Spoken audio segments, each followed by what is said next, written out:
আদিবাসীরা হচ্ছে ভূমিপুত্র। আদিবাসী অধ্যুষিত এলাকাগুলিতে যতগুলো খাস জমি থেকে শুরু করে জঙ্গল প্লট থেকে শুরু করে সবই তো আদিবাসীদের অধিকার আছে, সবই তো আদিবাসীদের জমি। সরকার আমাদের সঙ্গে আলোচনা না করে এই প্রজেক্টটা কেন শুরু করলেন? এটা যদি হয় তাহলে পশ্চিমবাংলার মানচিত্রে শিল্পের পুরো চেহারাটাই বদলে যাবে। ওখানে কোনো কয়লা খনির আমার মনে হয় না কোনো বাস্তবতা আছে। বিশ্বের বৃহত্তম এবং এশিয়ার দ্বিতীয় বৃহত্তম খোলামুখ কয়লা খনি হওয়ার কথা ছিল বীরভূমের এই দেউচাপাচামির। প্রায় ৩৪০০ একর জায়গা জুড়ে প্রায় ১২০০ মিলিয়ন টন কয়লা এখানে আছে বলে খবর। বীরভূমের এই অঞ্চলের মজুদ কয়লাকে সম্বল করে রাজ্যের শিল্প মানচিত্রে দৃষ্টান্তমূলক পরিবর্তন আনতে চেয়েছিলেন মুখ্যমন্ত্রী মমতা বন্দ্যোপাধ্যায়। কয়লা থেকে বিদ্যুৎ উৎপাদনের লক্ষ্যে দেউচাপাচামির পরিচালনার দায়িত্বে ছিল রাজ্যের পাওয়ার ডেভেলপমেন্ট কর্পোরেশন লিমিটেড বা পিডিসিএল। ২০২১ থেকে কাজ শুরু হওয়ার পর ২০২৫-এর বেঙ্গল গ্লোবাল বিজনেস সামিটে মুখ্যমন্ত্রী এই অঞ্চলের কাজ শুরু করার কথা ঘোষণা করেন। সেই মতো ব্যাসল্ট উত্তোলনের কাজ শুরু হয়েছিল ২০২৫-এ। তবে প্রাথমিক ঘোষণা থেকে আজ পর্যন্ত পদে পদে প্রতিবন্ধকতার সম্মুখীন হয়েছে মোহাম্মদ বাজারের দেউচাপাচামি দেওয়ানগঞ্জ হরিসিঙ্গার কোল প্রজেক্ট। ঘোষণার ৬ বছর কেটে গেছে। দেউচাপাচামির ভবিষ্যৎ কি? ভোটের আগে আমরা গেছিলাম এই অঞ্চলে। এখান থেকে কয়লা উত্তোলনের কাজ এখনো শুরু হয়নি। কবে শুরু হবে তার কোনো সদুত্তর নেই। কি কারণে এই অনিশ্চয়তা? এখানে কয়লা উত্তোলনের প্রাথমিক প্রতিবন্ধকতা মজুদ কয়লার উপর ব্যাসল্টের কঠিন স্তর। ২০২৫-এর ফেব্রুয়ারিতে ব্যাসল্ট উত্তোলনের বরাত পায় এক সংস্থা। ১২ একর জমিতে ব্যাসল্ট উত্তোলনের পর থমকে যায় কাজ। কয়লা খনির প্রকল্পের জায়গায় যেহেতু কয়লার ওপরে ওখানে ব্যাসল্ট পাথরের একটা বিশাল ভাণ্ডার আছে, ওখান থেকে এই পিডিসিএলই টেন্ডার ডেকে প্রাইভেট কোম্পানিকে দিয়ে ওখানে একটা ব্যাসল্ট উত্তোলনের একটা প্রক্রিয়া তারা শুরু করেছে। কি কনফ্রেট লজিস্টিক্স বলে একটা প্রাইভেট কোম্পানিকে বরাদ দেওয়া হয়েছিল ওখানে ব্যাসল্ট তোলার। তারা তাদের কোম্পানিটা পরে আরেকটা হিমাদ্রি কেমিক্যালস বলে আরেকটা কোম্পানিকে তারা পুরো কোম্পানিটা বিক্রি করে দেয়। তো এই যে কোম্পানির হাত বদল হয়, এটাও টেন্ডার ডকুমেন্টে এটার বিরুদ্ধে বলা আছে যে এরকম করা যাবে না, কিন্তু তারা করেছে। তো এই নিয়ে অনেক প্রশ্ন আছে, যার জন্য ওখানে ব্যাসল্ট খনিরও প্রকল্পটা ওখানে মানে খুব একটা আইন মেনে বা নিয়ম কানুন মেনে বা এই পরিবেশগত বিষয়গুলো দেখে শুনে যে হচ্ছে এরকম নয়। ২০২৫-এর অক্টোবরে ব্যাসল্ট খনন কার্যের জন্য নতুন করে টেন্ডার ডাকা হয়। তবে এই প্রকল্পের ভবিষ্যৎ এবং আইনি জটিলতা নিয়ে সন্দিহান প্রসেনজিৎ। কলকাতা হাইকোর্টে এই নিয়ে জনস্বার্থ মামলাও চলছে। এখান থেকে একটা কয়লা খনিকে কেন্দ্র করে যে প্রজেক্টটা, এই প্রজেক্টটার যেটাকে বলে না যে এটা খুব একটা দূরদর্শিতা নেই সেই প্রজেক্টটা। It is an ill conceived project.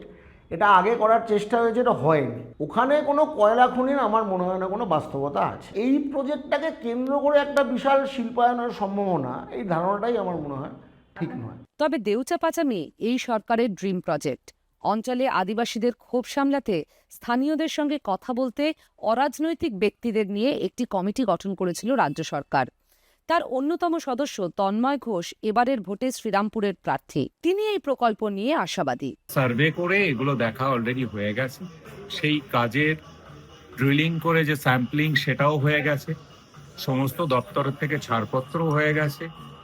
এখন এটা এক্সিকিউশনের পার্টে আছে। এটা যদি হয় তাহলে পশ্চিমবাংলার মানচিত্রে শিল্পের পুরো চেহারাটাই বদলে যাবে। শিল্পের কারণ অন্যতম রিসোর্স হচ্ছে কোল।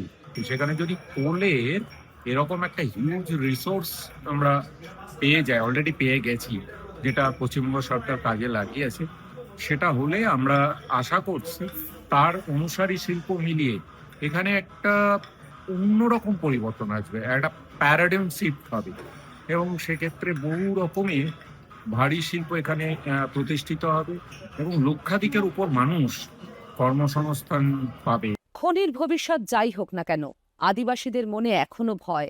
তাদের একাংশ জমি ছাড়তে নারাজ। মানে যেখানে আমরা এখন আছি, মানে যাই দাদারা এখন যে জায়গাটা করে গেছে, সেই জায়গাটা যদি আমি না করতে পারি, সেই জিনিসটা যদি আগুলে না রাখতে পারি, তাহলে তো মানে আমার তো এখানে থেকেও তো আমার কোনো লাভ হবে না। কেননা ও যাই দাদাদের মানে সেই জিনিসটা এখন আমাকে রক্ষা করতে হবে। কেননা ওদের জিনিস না, এখন মানে ওই জিনিসটা থাকলে পরম্পরা আমাদের থেকে যাবে। মানে যখন মহুয়া হয় তখন ওদের ওটা দিয়ে মানে ওদের সংসার চালায়, আর বিশেষ তো আর কাজ তো নেই।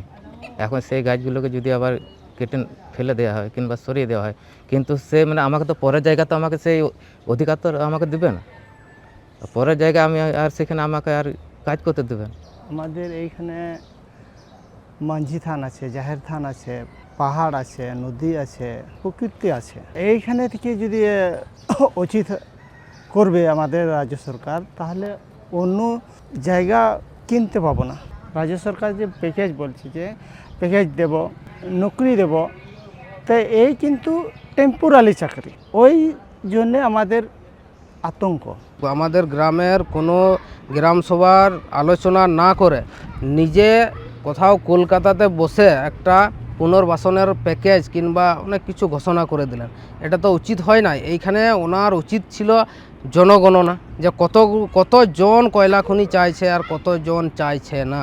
শিল্পের অগ্রগতির পাশাপাশি দেউচা-পাচামি সরকারের শিল্পক্ষেত্রে ভাবমূর্তি পরিবর্তন করতে পারত বলে মনে করেন বিশেষজ্ঞরা। দেখো, এটা শুধু বিরাট একটা অ্যাম্বিশিয়াস প্রজেক্ট না সমিতা, এটা এই তৃণমূল কংগ্রেস সরকারের আমলে 15 বছর হয়ে যাচ্ছে। এটা ছিল বিরাট বড় একটা ইন্ডাস্ট্রিয়াল প্রজেক্ট। তো এই স্কেলের একটা প্রজেক্ট যদি পশ্চিমবঙ্গে সত্যি সত্যি করা যেত, তাহলে অনেক কিছুই বদলাতো। একটা খুব বড় জিনিস যেটা বদলাতো, সেটা হচ্ছে তৃণমূল কংগ্রেস সরকারের ইমেজ। আর এই সরকার তো ক্ষমতায় এসেছেই সিঙ্গুর প্রকল্পকে উঠিয়ে দিয়ে, বলতে গেলে সেখান থেকে একটা পুরো যাকে বলে টার্ন অ্যারাউন্ড হতে পারতো সরকারের ভাবমূর্তির, পশ্চিমবঙ্গের অর্থনীতির। নানা কারণে সেটা তো এখন থমকে আছে। ফলে যে যে যে ভাবমূর্তির যে পুনরুদ্ধারটা সম্ভব হতে পারতো, সেটা আটকে রয়েছে। আর এখন তো ভোট একেবারে এসেই পড়েছে সামনে। দেউচা-পাচামিতে যে কয়লা আছে এবং অনেক গভীরে যে সে কয়লা আছে তা বহু বছর ধরেই জানা। যখন এখানে বামফ্রন্ট সরকার ছিল, তখনও ওখান থেকে কয়লা উত্তোলনের একটা প্রচেষ্টা হয়েছিল, কিন্তু বাস্তবায়িত হয়নি।